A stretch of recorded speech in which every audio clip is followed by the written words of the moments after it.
looking at Building 7 in retrospect, I said at the beginning that it's possible that it didn't come down as planned. And there is an appendix in a book written by David Reed Griffin. The book is called The Mysterious Collapse of World Trade Center Building 7. The appendix is providing a number of reasons why the building probably was intended to come down shortly after the Twin Tower close by came down. There's evidence of explosives earlier on, and this it says at 9:30 a.m. This is well before any debris struck the building. And the thinking is, if there's quite a bit of evidence that maybe it was supposed to come down earlier on, if that had been the case, it would have come down probably while the huge dust cloud was surrounding it, and there would not be any videos of it. And it would just be easy to say, it was a collateral damage of the Twin Tower coming down, and that would be the end of it. Building 7 came down before WTC-1? No, Building 7 came down at 5:20 p.m. in the afternoon. So that was 7 hours later than Building 1, which was the nearest tower to it. And so there's that 7 hours of real uncertainty. So what this appendix was suggesting, that it was supposed to come down probably shortly after Tower 1 came down, and then you wouldn't have all this They question. also cleared everybody out of the building. Oh, they cleared the building completely. One of the real staggering things is that Mayor Giuliani had his emergency response headquarters in Building 7. Blast resistant windows and everything like that. What he should have been is in that building, he should have had his whole team there as it was designed to do. Instead, he immediately did not go to that building, went somewhere else, set up temporary headquarters in this building, that building, stuff like that. So it got vacated, and I think you can think of what the reason might have been. Well, so even though it was vacated, The question is, what time did it get vacated, Building 7? We have 2 witnesses that were inside the building. They didn't get the word, and they actually went up to the emergency response room and found that everyone had just suddenly left. They saw coffee that still had hot coffee and stuff like that, but no one there. So then they went running down the stairs, and they experienced explosives. Now it turns out one of the 2, his name is Barry Jennings, he testified, and his story makes sense time-wise, that they experienced explosives like on about floor 8, I think, and the Twin Towers had not come down yet. He stuck to his story for years and gave it on TV, on Loose Change. Has any of you seen that? He did not change his story, and he became deceased 1 week before the final report on the building came out. His co-columnist, compadre, I'm not sure what you really want to call him, he did change his story. And so his story changed, and it agreed with the official story, and he became the top legal person to Giuliani. So, the question is, how did Jennings die? There's basically no report. There's nothing. There's no, you can't read anything how he died. We just know that he presentation, kind of with a big picture.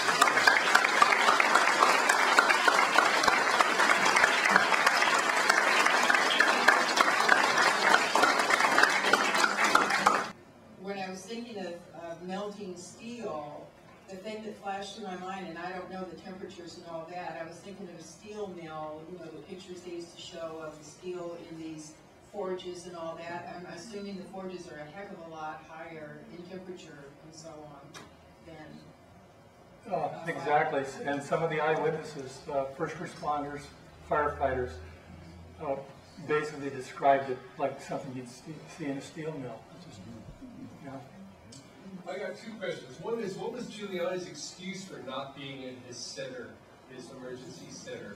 There was a special on National Geographic just this past week, and he said he wanted to be out where he could see what was going on. Basically, I can make my best decisions if I can out there and see what's happening. And so he decided to not be in this closed-up room. The nanothermite indicated that that was a byproduct of the reaction. Well, that's true. As the nanothermite oxide. Well, I guess, yeah, I know about that. I don't know whether all of that microspheres came from nanothermite. I always just guessed that some of it did and others didn't. So when did that information come Oh, out? the information came out in April of 2008. So it's kind of recent. But it's not so recent that the government agencies, particularly NIST, when they came out with the Building 7 report, which is a year, even more than a year later, should have had something on that. Over here, right here.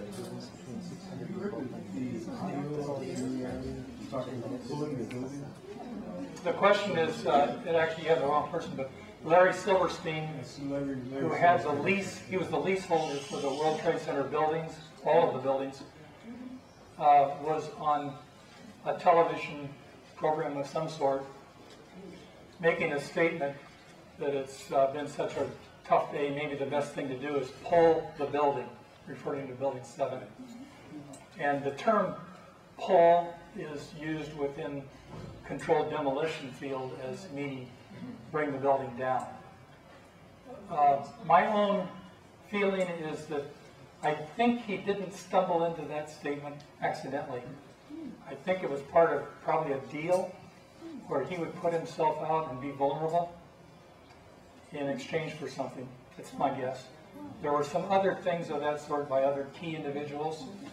If you remember President George W. Bush in the schoolhouse, making a complete fool of himself, that could have been the same kind of thing, but I'm not sure. I'm just speculating that there might have been a little, we're making ourselves equally vulnerable so that we have to kind of stay in line what we've agreed to do. Right here.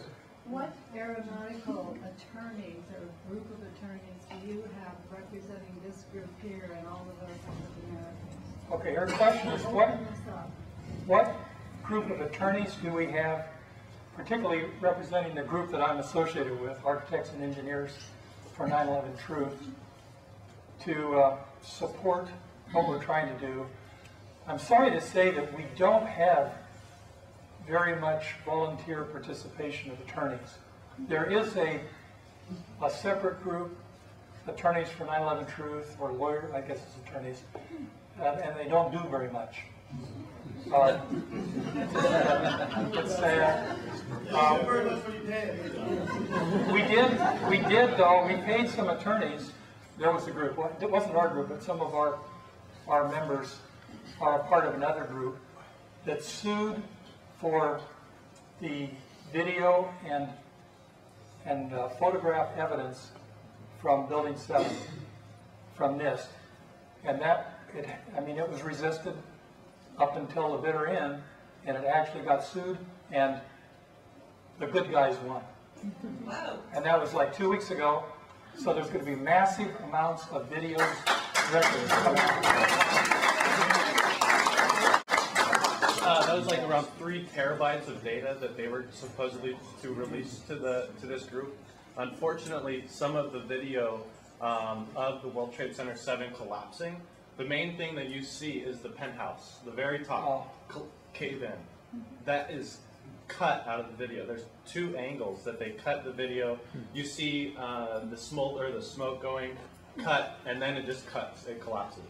So there's a lot of Manipulation going on. How much are you concerned about net neutrality and things getting shut down on the web, as well as what plans do architects and engineers, as well as other truth movements have for getting the word out and to more people? Okay, there's several questions in that. Sorry about that. The question about any concerns we have on net neutrality. We are very concerned. We want the net to be neutral so that information like ours can continue to get out. The other part of the question. Getting the word out, what are your plans besides the meeting in the library? Well, yeah, it was on Coast to Coast. We're doing everything we can to get it picked up in other media. We're doing MySpace kind of activities. We're trying to reach different generations. We're trying a lot of things. It jogged my memory.